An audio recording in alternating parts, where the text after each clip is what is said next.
Hoje nós estamos iniciando uma jornada através do livro de Filipenses.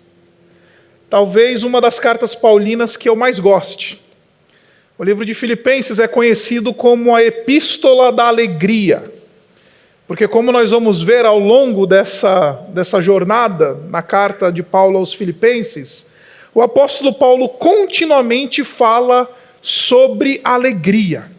Ele continuamente diz, alegrem-se no Senhor, mais uma vez digo, alegrem-se. Nessa perícope, nesse texto que nós acabamos de ler, o apóstolo Paulo está expressando a sua alegria por causa daquela comunidade. É uma carta que é para levantar o astral de qualquer um, por assim dizer. Porque o apóstolo Paulo, ele está querendo mostrar para nós uma coisa básica da vida cristã. Que a alegria não é uma resposta da nossa alma ou da gente acerca de circunstâncias favoráveis. Isso não é alegria. A alegria, como a gente vai ver, é uma obra do Espírito de Deus na vida do crente. E essa obra do Espírito de Deus na vida do crente independe de circunstância. Independe daquilo que está acontecendo ao nosso redor. Existe alegria, alegrias ordinárias. A alegria de ver o seu time ganhar o campeonato. A alegria de você receber uma promoção. A alegria ordinária de você, enfim, conseguir terminar o seu curso na faculdade ou conquistar alguma coisa que você tanto queria. Agora existe uma alegria extraordinária, que ela é obra do Espírito de Deus na vida do crente. E meus irmãos, deixe-me tentar, nesse início de série, desmistificar alguns conceitos que são importantes aqui. Como eu disse para você, a gente normalmente fala de alegria, e a alegria, convenhamos, é uma coisa espontânea, né? Ninguém acorda e fala assim, vou apertar agora o botãozinho da alegria e vou ficar radiante, né? Se você é como eu, você acorda meio lento. Eu costumo dizer que aquelas pessoas que acordam felizes e radiantes, dando bom dia para o sol, elas têm alguma coisa diferente. Mas a alegria é uma coisa que ela é espontânea, ela pega a gente, não é? A gente não fala assim, agora vou ficar alegre, 1, 2, 3 e já. E aí a gente fica alegre do nada. A alegria é um negócio que é espontâneo. A alegria, ela de maneira geral nos atinge, nos pega. A gente persegue muito a alegria, a felicidade, mas de maneira geral é a alegria que pega a gente, não a gente que persegue a alegria. A gente pode correr a vida inteira atrás de alegria e de felicidade e viver uma vida miserável nessa perseguição da busca pela alegria e pela felicidade. A gente pode viver uma vida miserável, triste, depressiva, buscando felicidade, buscando alegria. A alegria, às vezes, no nosso mundo pós-moderno, nesse mundo digital, a felicidade e a alegria têm sido razão de depressão nos nossos dias. Porque a gente trabalha que nem um condenado, a gente corre atrás das coisas, a gente vive nessa vida de gado que a gente vive, especialmente aqui em São Paulo, querendo alegria, buscando felicidade, e nessa perseguição a gente só encontra depressão, estresse, burnout e etc. Porque a alegria é um negócio espontâneo. A alegria vem e pega a gente. A gente se encontra alegre. É um estado de espírito que a gente não fabrica. É um estado de espírito que a gente não consegue artificializar. Quando a gente tenta artificializar a alegria, a gente dá sorriso amarelo. Quando alguém pisa no teu calo, e aí você finge aquela alegria, né? Você dá aquele sorriso amarelo. Todo mundo sabe que você não está nada feliz. Porque a alegria é um negócio espontâneo. A alegria pega a gente. A alegria vem. Isso é aquilo que a gente fala de alegria ordinária. Agora, essa alegria ordinária, ela é dependente das circunstâncias, como eu disse para você. Essa alegria ordinária, ela depende absolutamente daquilo que está ao nosso redor. E por causa disso, essa alegria ordinária, ela tem um problema sério. Ela é passageira, ela é algo que a gente não consegue segurar para sempre. Inclusive os poetas, Mário Quintana disse que nenhuma alegria é eterna e nenhuma tristeza também.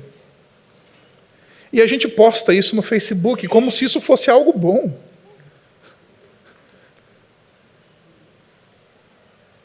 E o Mário Quintana, ele descobriu uma coisa observando o óbvio, que quando as nossas alegrias elas dependem de circunstâncias, quando a alegria é dependente daquilo que está acontecendo ao nosso redor, essa será uma alegria que se desmancha, uma alegria que se decompõe, uma alegria que não é perene, uma alegria que logo passa.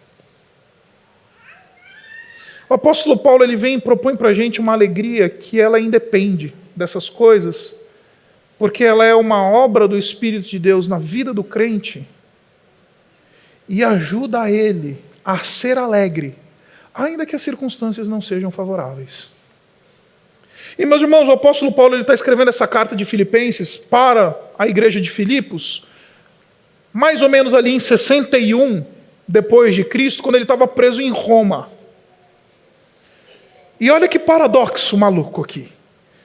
Um homem preso, que estava debaixo de perseguição e ele foi preso injustamente por causa do seu compromisso com o Evangelho, porque ele se tornou um pregador do Evangelho, ele passou a ser perseguido, estava preso, e ele escreve para Filipos e diz: olha galera, sejam alegres, alegrem-se no Senhor.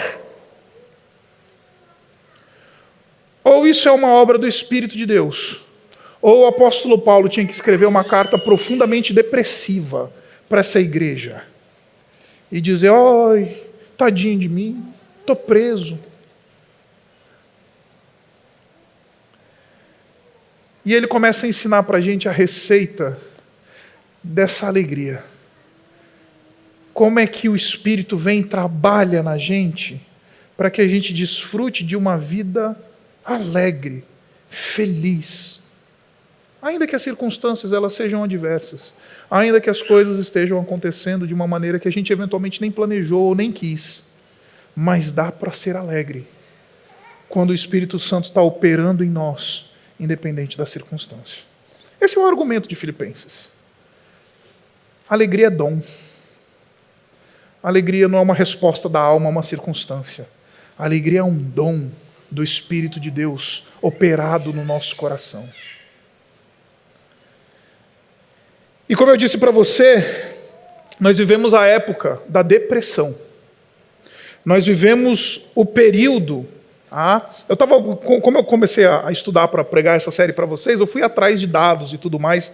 E aí eu peguei uma informação do Conselho de Psicologia Brasileiro, lá dos psicólogos do Brasil, e aí eu vi uma estatística que nos últimos 10 anos cresceu em mais de 1000%.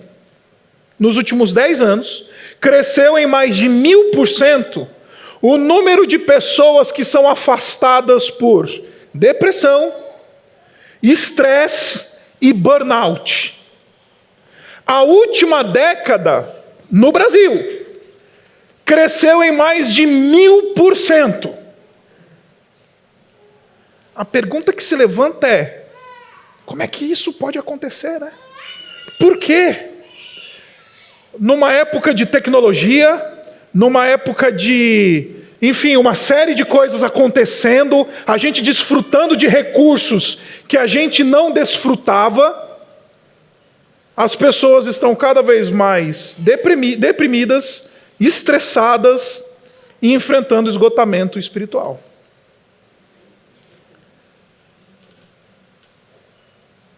E a razão é muito simples, meus irmãos. A razão é simples porque nós nos deixamos convencer que A alegria é uma resposta da alma a uma circunstância favorável. E os crentes se deixaram convencer disso.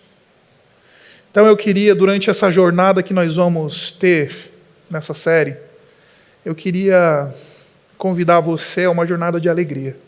Você deve estar pensando, pastor, você veio falar sobre alegria? Estou quase me divorciando.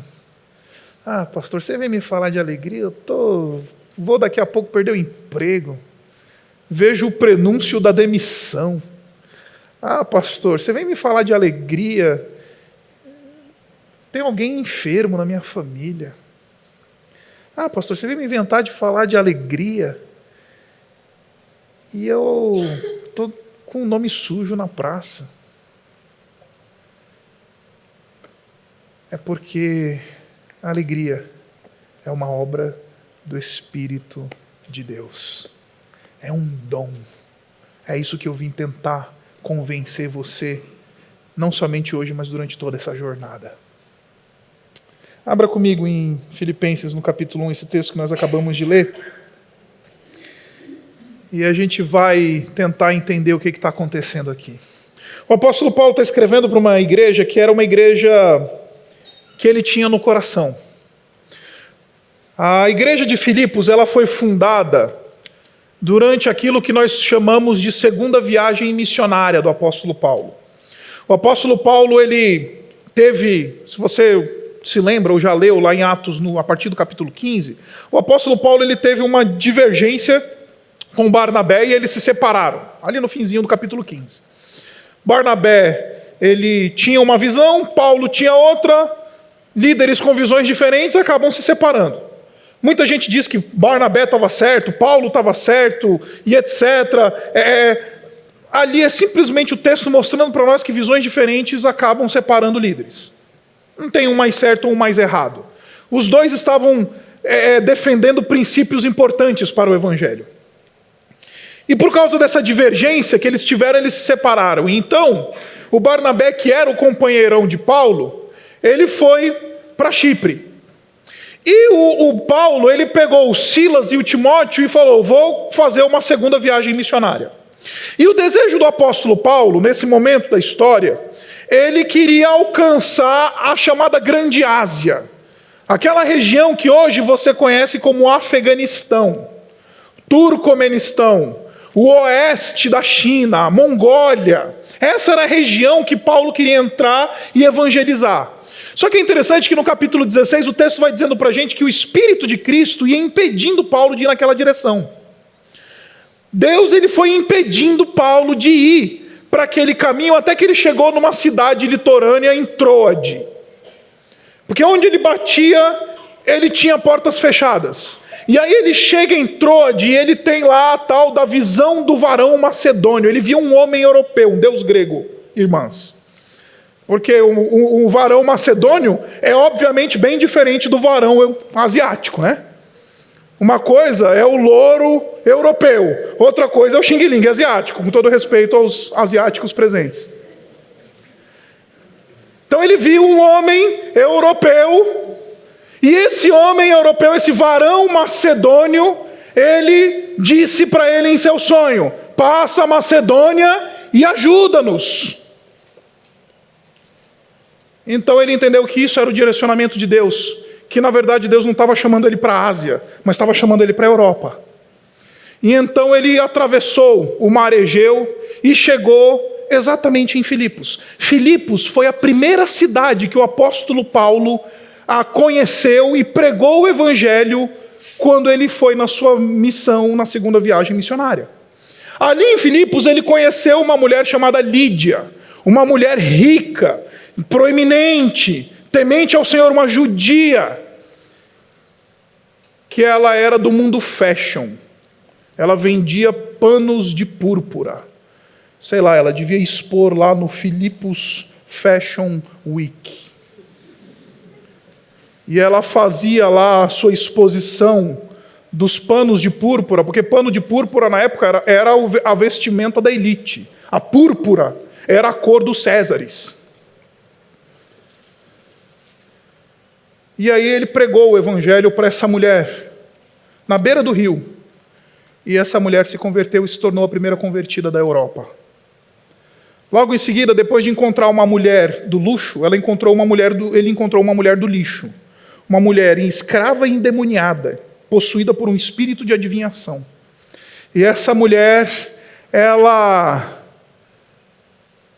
logo Paulo percebeu que ela estava endemoniada e então ele expulsou aquele demônio que estava ali naquela mulher. E ela perdeu o seu poder de adivinhação. Como ela era uma escrava e ela rendia dinheiro para os seus donos, mexeu com dinheiro dá problema, né? E aí os donos deram um jeito de incriminar o apóstolo Paulo e Paulo foi colocado na prisão. Aí lá na prisão você sabe o que aconteceu. Paulo estava preso ao tronco, na masmorra, e o texto lá de Atos capítulo 16 nos diz que ele cantava hinos ao Senhor. Ele e o Silas cantavam hinos ao Senhor. E Deus decidiu agir sobrenaturalmente, mandou um terremoto, quebrou as cadeias ali em Filipos, e o carcereiro que estava imaginando que ele ia ter que pagar com a sua própria vida por causa dos fugitivos daquela prisão que se abriu inteira por causa do terremoto, ele no final das contas acabou conhecendo o apóstolo Paulo, que ficou lá no cantinho dele, e ele conheceu o Senhor Jesus Cristo, e o texto nos diz que não somente ele se converteu, mas também toda a casa dele. E a missão de Paulo em Filipos termina como coisa de crente, que não bebe, não fuma e não dança, mas come, porque tudo termina em comida. E aí você tem o apóstolo Paulo comendo uma refeição com a família deste carcereiro. E por causa dessa missão que ele passou ali em Filipos, se constituiu uma igreja. Uma igreja bacana. Uma igreja legal. Uma igreja que era comprometida não somente com o apóstolo Paulo, mas comprometida com o evangelho. Uma igreja que assistiu e deu assistência a Paulo em momentos do seu ministério quando ninguém estava preocupado com o apóstolo Paulo. Como a gente vai ver lá no capítulo 4. Eles enviaram uma oferta de valor financeiro para ajudar o apóstolo Paulo nas suas viagens e na sua missão de proclamação do evangelho ao redor do mundo. Eles eram indivíduos que honraram Paulo muitas vezes, então o apóstolo Paulo ele tinha essa igreja no coração. Era uma igreja que o apóstolo Paulo guardava grande afeição. Só que note, os afetos de Paulo, eles não eram somente porque essa era uma igreja que acolheu Paulo, ou que respeitava e honrava Paulo. Essa é uma igreja que tinha as afeições do apóstolo Paulo, porque levava a sério a sua vida com Deus. Nota pastoral. O maior presente que você pode dar para o seu líder, falo como presidente do presbitério dessa igreja, é levando a sua vida com Deus a sério.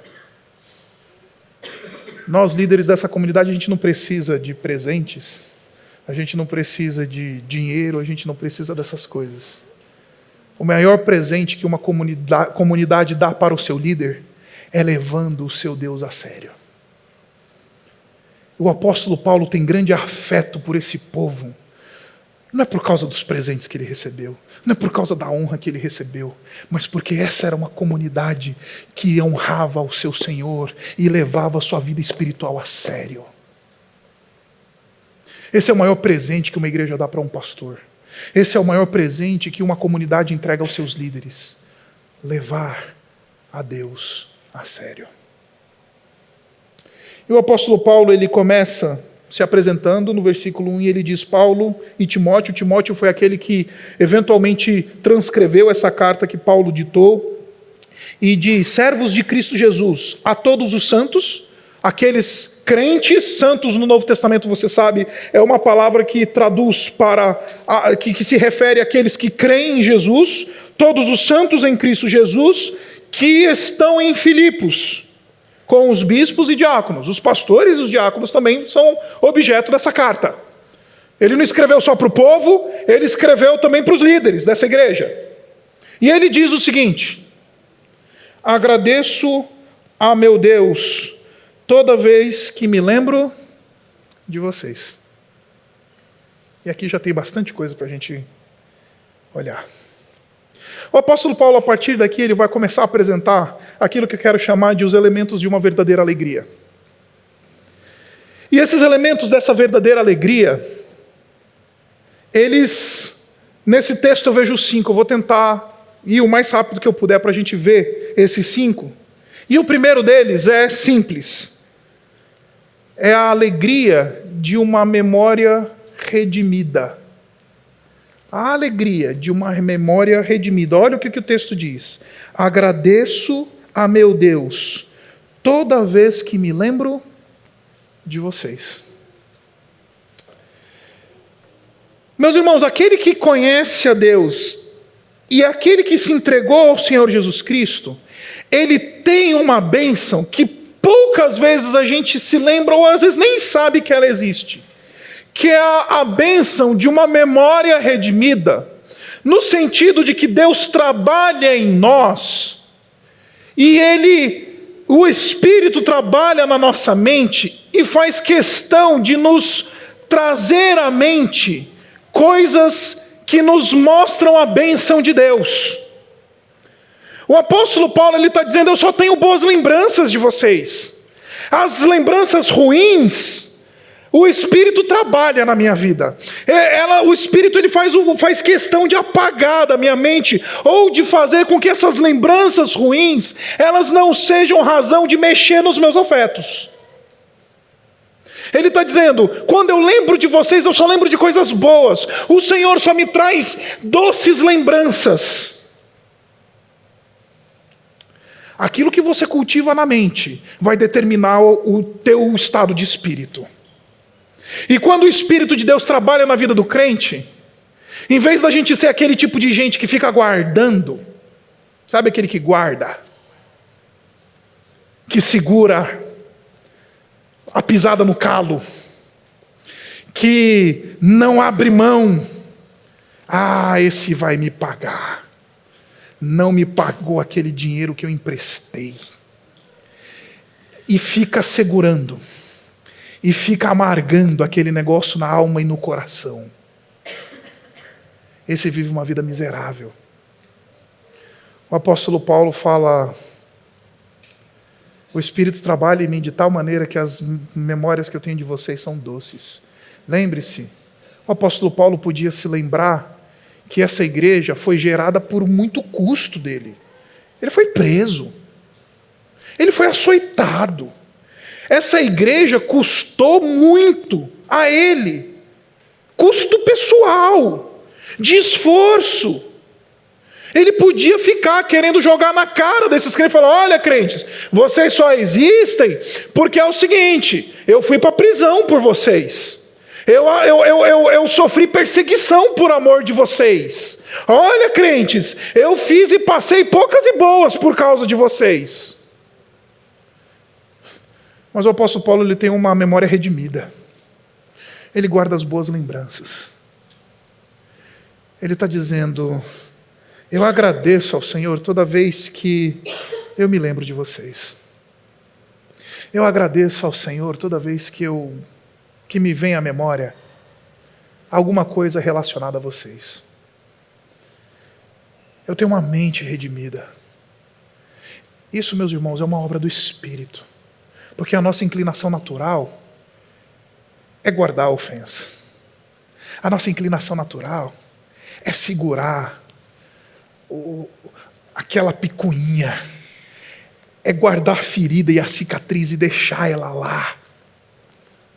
E a gente cobra, levanta o direito. Fulano de tal fez isso. Fulano de tal fez aquilo.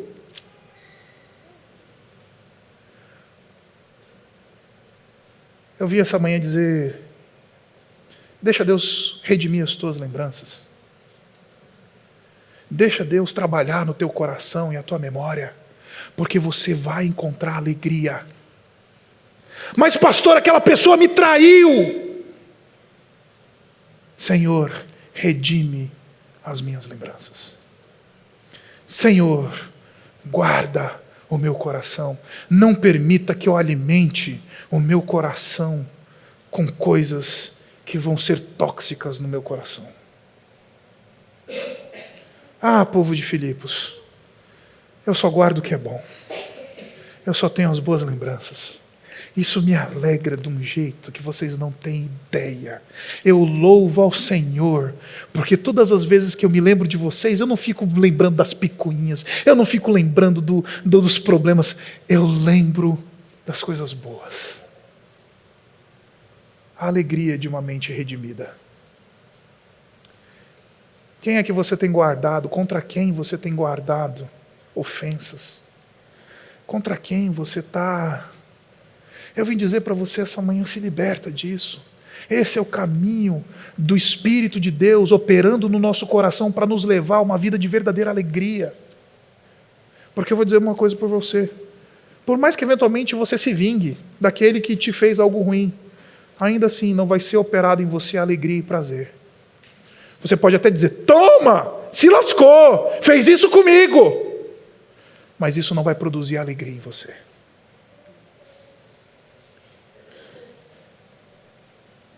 Povo de Filipos, as minhas lembranças elas são redimidas. E isso me alegra de uma maneira tremenda. E em todas as minhas orações em favor de vocês, sempre oro com alegria. Alguém pisou no seu calo? Alguém feriu você? Alguém machucou você? Você só tem essa mania de trazer à memória o que te ofende, as coisas que te machucam. Eu vim aqui dizer para você essa manhã, deixa Deus redimir as tuas lembranças.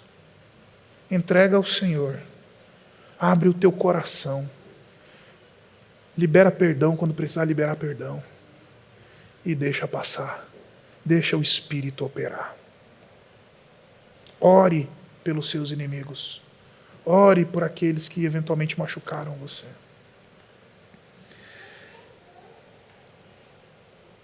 E ele diz que ele ora. Versículo 4, ele diz que ele ora, e ora sempre, com alegria. Se o primeiro caminho, ou o primeiro elemento da verdadeira alegria é uma mente redimida, o segundo caminho para uma verdadeira alegria é uma vida de intercessão. E aqui eu acho lindo o desprendimento do apóstolo Paulo. E deixa eu falar uma coisa para você, eu espero ter tempo para articular isso daqui. Nós, como bons filhos de Adão, a gente tem um problema sério, que é um negócio chamado inveja. A gente tem dificuldade em se alegrar com aqueles irmãos e irmãs que eventualmente estão numa condição melhor do que a gente. É uma dificuldade terrível de se alegrar com aqueles irmãos que estão numa condição melhor do que a gente. O apóstolo Paulo, ele está escrevendo e está dizendo que ora por um povo que está numa condição infinitamente melhor do que o apóstolo Paulo. O apóstolo Paulo, ele está na prisão, ele está na masmorra, está enfrentando perseguição, está com a cabeça na espada. E ele está dizendo, eu me alegro, eu intercedo, eu oro por vocês.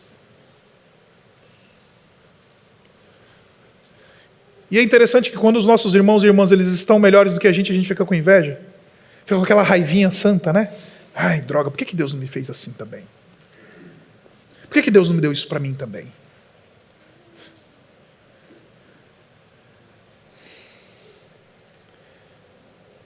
Existe uma teoria de um indivíduo chamado René Girard, que é a teoria mimética. E ela diz uma coisa muito simples. O desejo humano, a volúpia humana, ela é mimética. Então, eu vou tentar explicar a teoria do René Girard mostrando para você um cenário. Imagina que a gente fosse lá no jardim agora. Tem todas as crianças lá, né? Os nossos filhos estão lá. E aí é interessante que pode ter um brinquedo para cada criança. Vamos imaginar que tem 30 crianças e tem 30 brinquedos. Mas nenhuma das crianças pegou nenhum brinquedo. Basta uma criança pegar um brinquedo e todas as 30 crianças vão ter um problema com ela. Porque diz de René Girard, o nosso desejo ele é mimético, a gente gosta das coisas porque os outros gostam dela. Então a criança deseja o brinquedo porque ele viu a coleguinha pegar. aquilo lá, pegar o brinquedinho. Então, o Joãozinho pega o brinquedinho, aí a Mariazinha, o Luizinho, o Zezinho, todos os outros querem exatamente o mesmo brinquedo que o Joãozinho pegou. Desejo mimético. Isso é a teoria de René Girard no jardim de infância para você. E nós somos assim. Fulano compra um carro novo. A gente diz, nossa, Deus te abençoe, irmão. E no coração, tá miserável. E essas são as risadas da identificação. Fulano termina o grau dele lá, graduação, pós-graduação, seja o que for. A gente diz, não, parabéns, que sucesso. E no coração a gente está laçarento. Desejo mimético. René Girard já traduziu essa volúpia nossa, humana, para a gente. O apóstolo Paulo não sofre desse mal. Ele está vendo os filipenses serem abençoados por Deus. E ele está dizendo, eu oro por vocês, eu me alegro com vocês. Eu estou feliz porque vocês estão sendo abençoados profundamente pelo meu Deus. O caminho pela alegria é gratidão a Deus por aquilo que Ele não somente faz com a gente, mas naquilo que Ele faz com os nossos próximos, com aqueles que estão perto da gente. Quando a gente começa a ser grato não somente por aquilo que Deus faz com a gente, mas quando a gente começa a ser grato por aquilo que Deus faz com os nossos irmãos, a gente começa a descobrir uma alegria redimida. A gente começa a descobrir verdadeira alegria. O apóstolo Paulo está dizendo, olha, escuta, eu oro ao Senhor, eu me alegro, eu intercedo por vocês. Você já orou por alguém que está numa situação melhor do que você e pediu que o Senhor ainda derramasse mais bênção ainda? Começa a fazer isso. E Deus vai começar a trabalhar na tua vida e te dar uma alegria perene, que não depende de circunstância, que não depende do brinquedinho que o João pega, eu também quero. Terceiro elemento dessa alegria. O apóstolo Paulo ele diz assim, eu oro com alegria, e ele dá a razão pela qual ele se alegra, por causa da cooperação que vocês têm dado ao Evangelho, desde o primeiro dia até agora. Essa palavra que o apóstolo Paulo usa, da cooperação, é uma palavra que você conhece, porque ela é uma palavra famosa no mundo evangélico, é a palavra koinonia, que de maneira geral é traduzida por comunhão, é traduzida às vezes por sociedade, é traduzida nesse sentido de mutualidade, uma comunhão, uma participação, uma cooperação. E ele está dizendo, irmãos de Filipos, vocês me alegram profundamente, porque vocês são comprometidos com a obra do Senhor. Porque vocês se comprometeram com as coisas de Deus. Vocês ofertaram quando eu tinha necessidade, como a gente vai ver. Vocês levam a sério a sua vida com Deus. Vocês são reais participantes da obra de Deus comigo. Tenho parceiros. Tenho cooperadores. Meus irmãos, não existe alegria maior do que servir ao Senhor, e não somente servir ao Senhor, mas servir ao Senhor entre amigos. Entre pessoas que compartilham a mesma visão. Entre pessoas que compartilham a mesma intenção, a mesma direção, que compartilham os mesmos valores. E o apóstolo Paulo está dizendo, servir ao Senhor em cooperação alegra, enche o coração. Eu oro com alegria por causa da cooperação de vocês. Porque vocês saíram do status de coadjuvantes e crentes esquenta-banco e assumiram o protagonismo. Porque vida cristã não é só um capítulo na vida de vocês. Vida cristã é algo que vocês tomam como um todo. Porque, meus irmãos, ser crente só de domingo e esquecer ao Senhor de segunda a sábado, em vez de produzir alegria, vai produzir depressão. Esse cristianismo clientelista, esse cristianismo eventual, esse cristianismo que faz com que Deus ele só seja Senhor do meu domingo e não das minhas 24 horas, dos meus 7 dias, esse cristianismo mata, porque ou joga a gente no legalismo, ou joga a gente na libertinagem. Ele mata. Ou a gente vai virar aquele legalista de domingo, ou a gente vai virar aquele libertino que não quer nem saber com as coisas de Deus. Cristianismo eventual. Esse cristianismo o povo de Filipos não conhece. Esse cristianismo é um cristianismo sério. Vocês são participantes, vocês cooperam, vocês têm comunhão com esse negócio da obra do Senhor.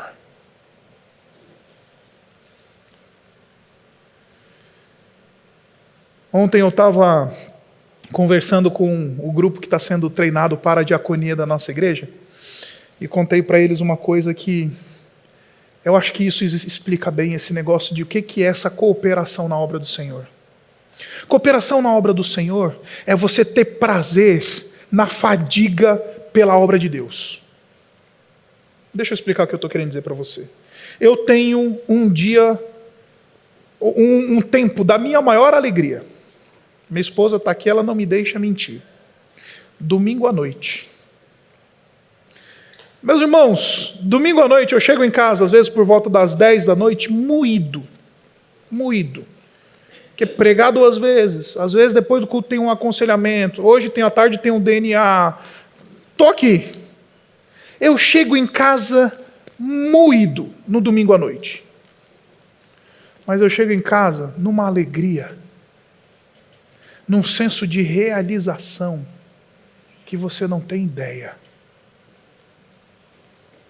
É melhor do que comemorar um gol do São Paulo, que hoje está raro. É melhor do que você, comemorar-se de voltar de uma festa. Eu queria que você tivesse na mente que esse sentimento de alegria, porque você se desgastou pela obra do Senhor, isso é redentivo, gente. A gente acha que servir a Deus é peso. A gente acha que servir a Deus, lá vem o pastor de novo pedir para eu fazer isso. Lá vem o pessoal da liderança dizendo que a gente precisa de alguém para ajudar com as crianças, para ajudar com isso, com aquilo. E a gente acha que é peso, é uma coisa, ai. Você se desgasta. E no final dos desgastes para as coisas do Senhor, você deita na tua cama e você deita profundamente alegre. Porque você fala, Senhor, obrigado.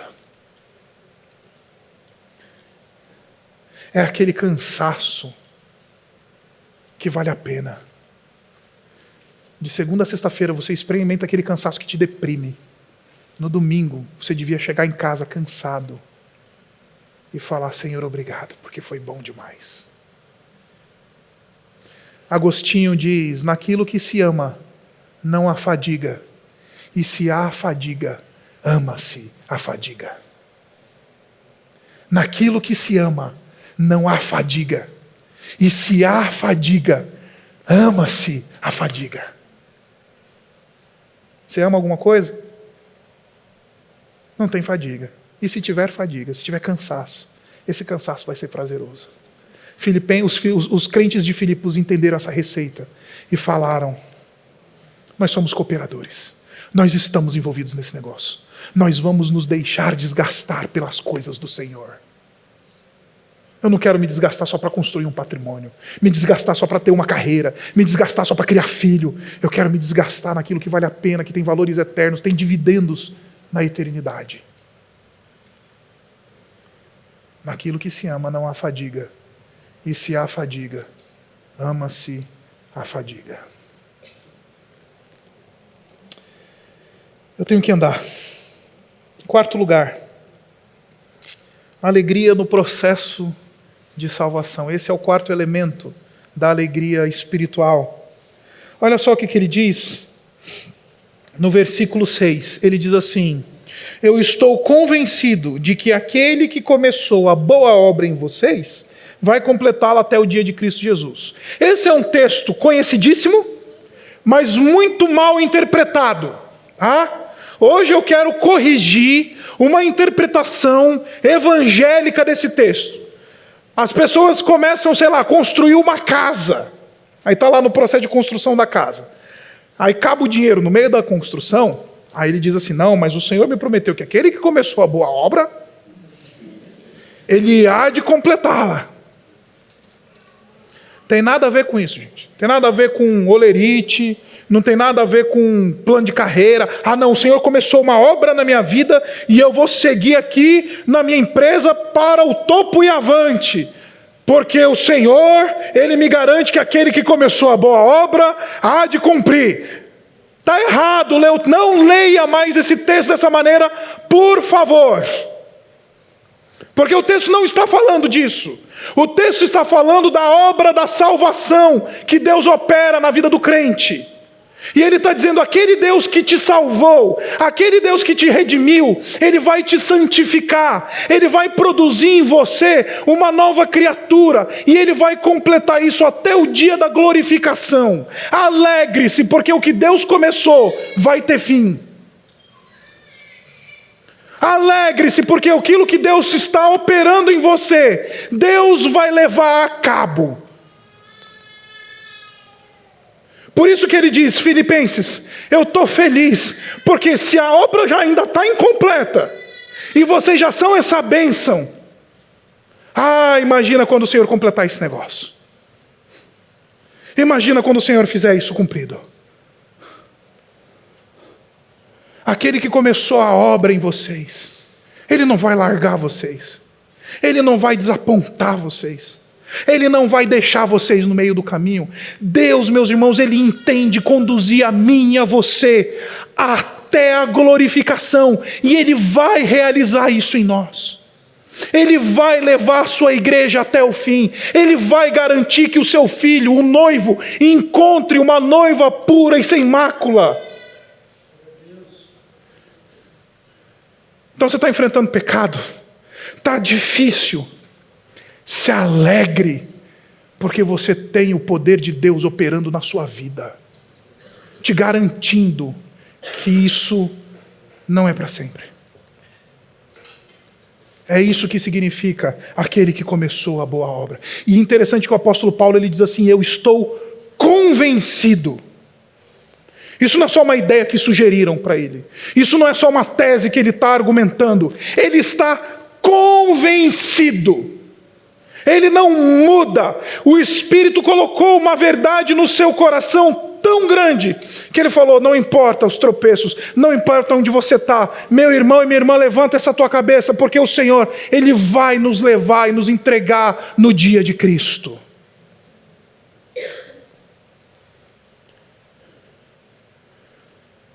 Eu estou convencido que aquele que começou a boa obra em vocês, Ele vai levar até o fim. A alegria do processo de salvação. Deus, Ele não te salvou e te largou e falou: agora se vira. Deus, Ele te salvou. Ele está caminhando com você. Ele vai chegar com você na linha de chegada. A salvação pertence ao Senhor, do início ao fim. É Ele que opera isso em nós. Aproprie-se dessa verdade. Os que de antemão conheceu, este os predestinou. E os que predestinou, este os justificou.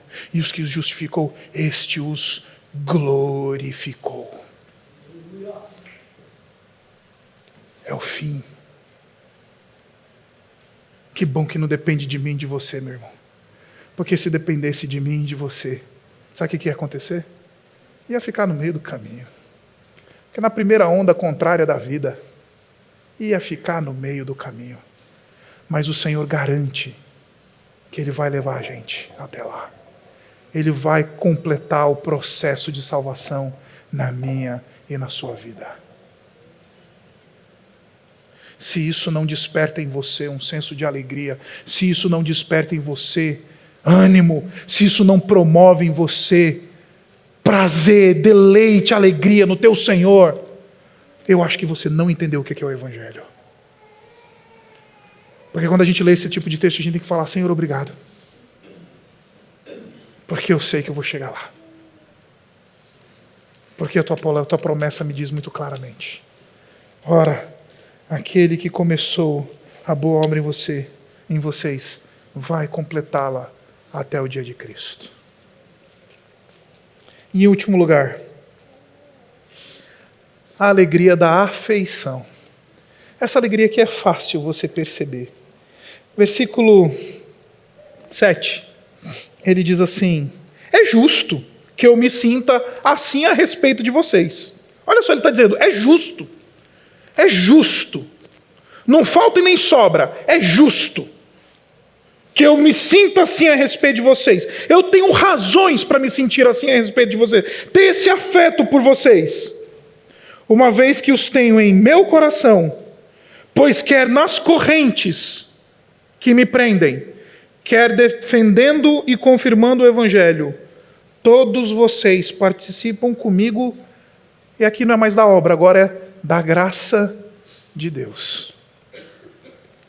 O apóstolo Paulo, ele tem afetos, e desenvolve afetos por esses irmãos e irmãs, porque ele sabe que esses irmãos e essas irmãs são objeto da graça de Deus.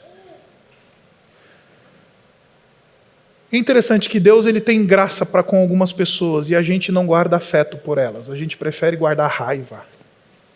A gente prefere ter picuinhas. O fato de o teu irmão ser objeto da graça de Deus precisa produzir em mim e em você afeto por ele. Afeto. O fato do favor de Deus estar sobre o seu irmão e a sua irmã, isso precisa produzir em mim e em você afeto. É justo que eu me sinta assim, porque vocês são comigo participantes da graça de Deus.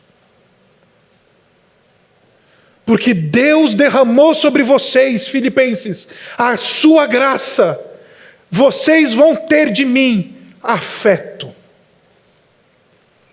Meus irmãos, a minha caminhada pastoral, e com isso eu encerro, ela tem me ensinado algumas coisas sensacionais. Todas as vezes que alguém entra no meu gabinete, eu preciso me lembrar disso. Eu preciso me lembrar que ali está alguém profundamente amado por Deus e alguém que tem a graça de Deus à sua disposição. Porque se eu não me lembro disso, o meu tato pastoral vai ser destruidor. Eu vou focar só no pecado. E eu vou destruir, em vez de ajudar a se libertar. Em vez de ser agente de recuperação e transformação, a gente vira agente de destruição quando a gente esquece que aquele irmão nosso, ainda que ele esteja passando por dificuldade, ele é alvo da graça do Senhor. E por causa disso, a gente precisa ter afeto. Por causa disso, a gente precisa olhar com os olhos do Senhor, ter a disposição interior que é do Senhor. E meus irmãos, a gente que é reformado, a gente gosta de falar, né? Somos reformados, teólogos, conhecemos a lei do Senhor. Eu costumo dizer que a espada da reforma protestante, na mão daquele que não conhece a graça de Deus, ela é simplesmente uma espada para a ferida, e não uma espada de cura. Ela corta para machucar, e não corta para curar. Porque como a gente é muito legalista, a gente é muito teólogo, a gente é muito cheio do saber das coisas de Deus, alguém que está passando por alguma tempestade na vida e está enfrentando alguma dificuldade, o nosso approach, sabe qual que é? É de chegar pisando. É de chegar martelando pesado. É de chegar massacrando. O apóstolo Paulo nos ensina, porque vocês, assim como eu, são receptáculos da graça de Deus. Eu tenho as melhores afeições por vocês. Eu guardo no meu coração a melhor disposição interior possível. E é justo que eu me sinta assim, porque se Deus está derramando graça sobre vocês, eu preciso guardar afetos por vocês. Isso produz em nós, meus irmãos, uma alegria que não depende de circunstância. Quando a gente se lembra que a gente pode ter uma memória redimida, e o Espírito opera em nós, e a gente não fica guardando picuinhas, limões azedos no estômago. Quando o Espírito vem e opera na nossa mente, quando o Espírito nos lembra que nós podemos nos alegrar e orar pelos nossos irmãos, ainda que eles estejam numa situação melhor do que a gente, que a gente pode se alegrar profundamente com a vitória dos nossos irmãos, em vez de ficar com invejinha carnal, em vez de ficar reclamando, Senhor, por que você deu para ele e não deu para mim? Quando a gente se lembra que a gente participa, coopera mutuamente numa obra, quando a gente se lembra que todos nós estamos num processo que Deus vai levar a cabo, e que a graça de Deus está sobre nós, e que por causa disso, nós devemos nutrir afeto uns pelos outros, a gente começa a desfrutar de uma alegria que o Espírito de Deus opera em nós. Então essa manhã eu vim convidar você a fazer uma oração simples, muito simples. Senhor, opera em mim essa alegria. Senhor, faz com que os meus afetos, as minhas emoções não dependam de circunstâncias, mas faz com que os meus afetos e as minhas emoções dependam daquilo que o Senhor está fazendo em Cristo Jesus. Dependam da tua obra na minha vida e na vida dos meus irmãos. Porque, Pai, eu cansei de viver essa alegriazinha que se esvai pelos nossos dedos. Eu cansei dessa alegria que dura alguns dias e passa. Eu quero que Teu Espírito coloque no meu coração e opere em mim esse dom de uma alegria perene, que me leva para um estágio e um estado emocional completamente diferente. Abaixe sua cabeça.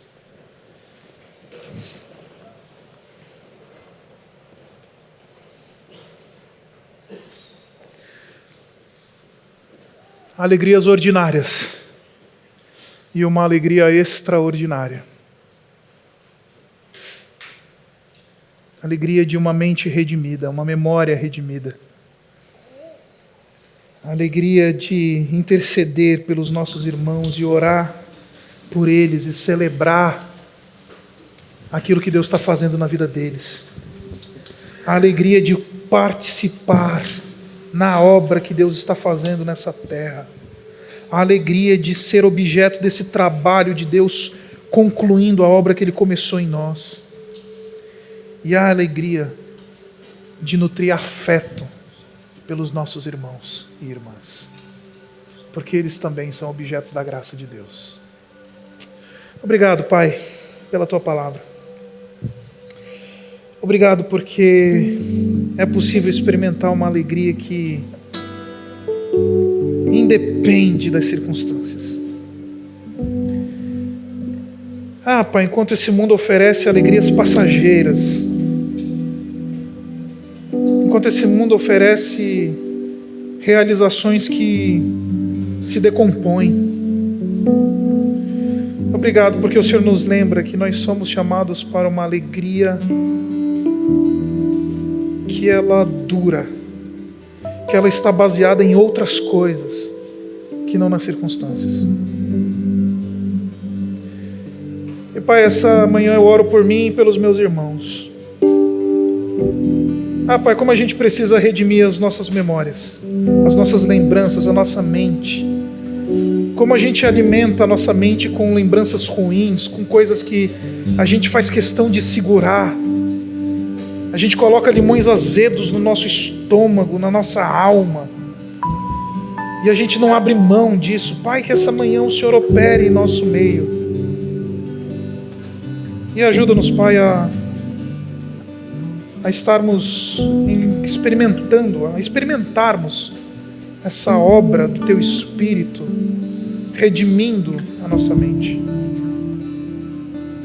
Pai, enche o nosso coração de alegria pela vitória dos nossos irmãos, pela condição dos nossos irmãos, por aquilo que o Senhor está fazendo na vida deles. Nos leva para a posição de intercessão por aqueles que estão desfrutando das Tuas bênçãos. E não somente por aqueles que estão desfrutando das Tuas bênçãos, mas por aqueles que também precisam das Tuas bênçãos. E não permita que o nosso coração se encha de inveja, se encha de coisas que não vêm de Ti. Pai, obrigado porque o Senhor vai completar uma obra que o Senhor começou em nós. Obrigado porque vamos ser entregues ao noivo, puros, sem mácula. Ainda que o pecado tenha um poder tremendo de nos desanimar, ainda que esse mundo tenha um poder tremendo de nos abater, obrigado pela esperança de chegar lá, não por causa da nossa força, mas porque o Senhor garante que vai consumar a obra que começou em nós. Pai, nos ajuda a sermos parceiros uns dos outros contigo na Tua obra. Ajuda-nos a nos desgastarmos e deixarmos nos desgastar pela Tua obra e amarmos a Tua obra e nos alegrarmos com a Tua obra, porque queremos, ó Pai, desfrutar dessa alegria da cooperação com a Tua obra. E Pai, nos lembra que todos nós somos objetos da Tua graça, e porque somos objetos da Tua graça, o que devemos nutrir em nosso coração uns pelos outros é afeto. E ajuda-nos a nos alegrar nesse afeto. Ajuda-nos a nos alegrar com uma alegria que vem do Teu Espírito. Estamos rendidos, Pai, e pedimos que o Senhor opere em nós. Nós oramos assim em nome de Jesus.